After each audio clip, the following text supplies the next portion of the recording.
येडगावची शिवकन्या कुमारी दिव्या भोर यांची कृषी उपसंचालक क्लास 1 अधिकारी पदावर निवड झाली असून तिने राज्यात 4था क्रमांक मिळवला आहे। या निमित्ताने येडगाव ग्रामस्थांच्या तसेच येडेश्वर विद्या मंदिर शाळेतर्फे सत्कार करण्यात आला।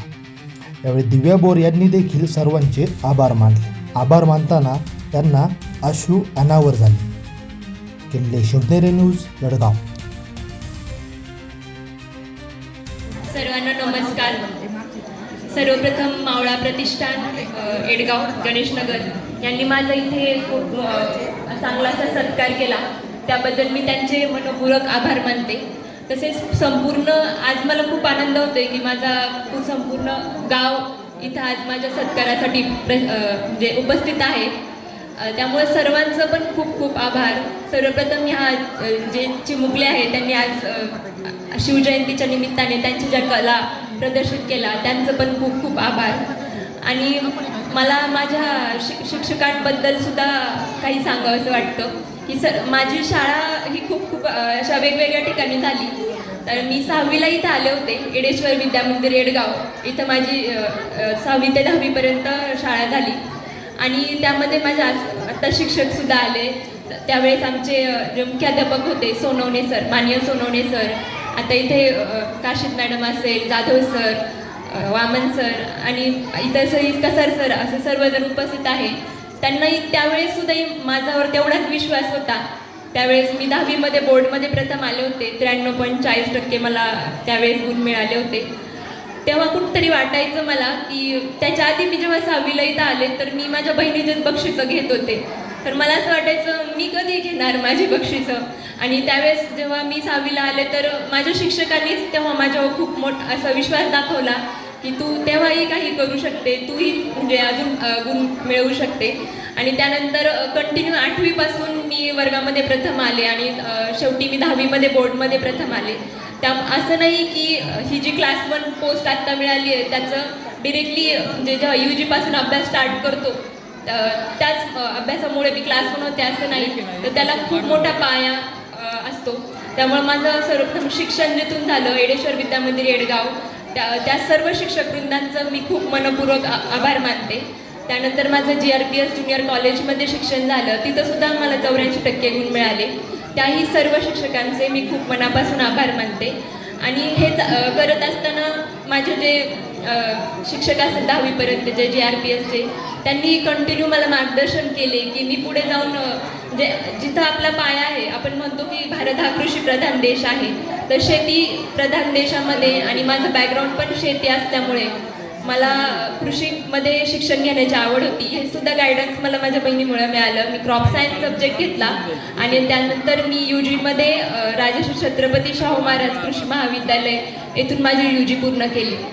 तर यानंतर मी माझं MSc राहुरी विद्यापीठमध्ये पूर्ण केलं आणि 2024मध्ये माझं सरळ सेवामधून कृषी सेवक म्हणून जॉईनिंग झाली। मला वाटते 16 ऑगस्ट 2024 इथं सत्कार झाला होता माझा याच ठिकाणी। तर मी तेव्हा बोलले होते की मी नक्कीच क्लास 1 पोस्ट घेऊन गावामध्ये पुन्हा परत येईल, पण त्यावेळेस एक धाकधूक होती की आपण आपल्या गावात हे बोललो आहे हे पूर्ण होईल का नाही। पण त्यामध्ये खूप मोठा पाठबळ मला माझ्या घरच्यांनी दिलं। माझे आई वडील, माझे चुलते चुलती, माझे पूर्ण म्हणजे भाऊ बहीण, माझे मामा मामी आणि आज सर्वजण माझे उपस्थित आहे इथे। माझे दाजी असेल म्हणजे 3 दाजी।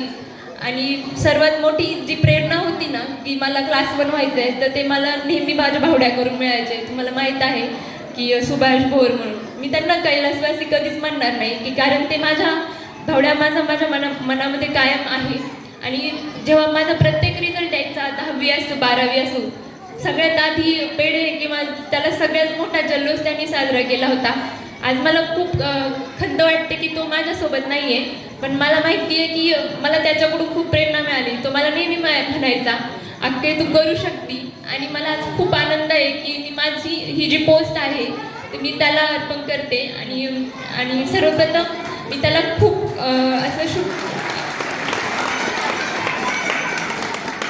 आणि असं नाही आहे की आत्ता जे आपण इथं पाहतो लहान मुलं आहेत, तर मला असं सांगावंसं वाटतंय की तुम्ही तुमच्या कुटुंबियांवर जे पाठबळ देता ना त्याचं जाण ठेवा, त्याचा विश्वास ठेवा आणि एक जिद्द, चिकाटी आणि निष्ठाने तुम्ही प्रयत्न करत आहात. त्यामुळे तुमचं जे ध्येय आहे ते तुम्हाला नक्कीच मिळेल. आणि त्यानंतर मी जेव्हा 2024मध्ये सरळ सेवेमधून मी सिन्नरमध्ये जॉईन झाले, तर तिथं सुद्धा मला विचारलं होतं की म्हणजे तुम्ही कुठून जॉईन झाला. जेव्हा पहिलं इंट्रोडक्शन दिलं तर मी सांगितलेलं की मी जुन्नरमध्ये आहे आणि मी सिन्नरमध्ये जॉब करते.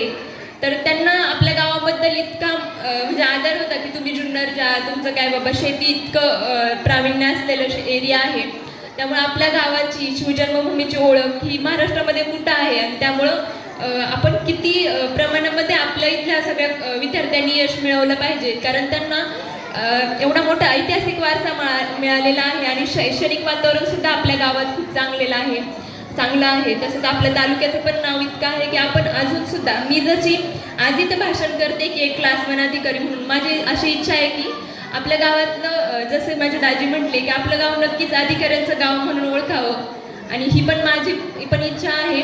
त्यामुळे मला असं वाटतं की सत्कार करणं हे साधी गोष्ट नसती. सत्कार काहींनीच करता येतो आणि अशाच पाठबळ मिळाले असं जर आपल्या विद्यार्थ्यांना आपण नेहमी सत्कार करून त्यांचं पाठबळ दिलं तर नक्कीच आपलं गाव हे अधिकाऱ्यांचं गाव म्हणून ओळखलं जाईल. आणि राज्यामध्ये जेव्हा माझी 4थी रँक आली तर मला माझे सर्वप्रथम आई-वडील आठवले. त्याच्यामध्ये पण माझं जे कुटुंबीय होतं त्यांनी खूप मोठा विश्वास दाखवला होता की मला वाटलं की होईल पोस्ट, पण क्लास 1 होईल यावर थोडीशी आशंका असती. कारण आजकाल आपण बघितलं एवढं मोठं कॉम्पिटिशन आहे. तर माझं हँडरायटिंग आणि माझ्या आत्तापर्यंत सर्व जे शिक्षक आहे, माझ्या कुटुंबियांनी मला म्हणजे जेवढं मला अभ्यासाला वेळ दिला किंवा माझ्यावर जो विश्वास दाखवला त्याबद्दल मी सर्वांचे पुनच एकदा आभार मानते. आणि आज सर्व ग्रामस्थ, व्यासपीठावरील सर्व मान्यवर यांचे परत एकदा मी आभार मानते की त्यांनी माझा सत्कार केला. खूप खूप धन्यवाद सर्वांना आणि परत एकदा सर्वांना शिवजयंतीच्या खूप खूप शुभेच्छा. धन्यवाद.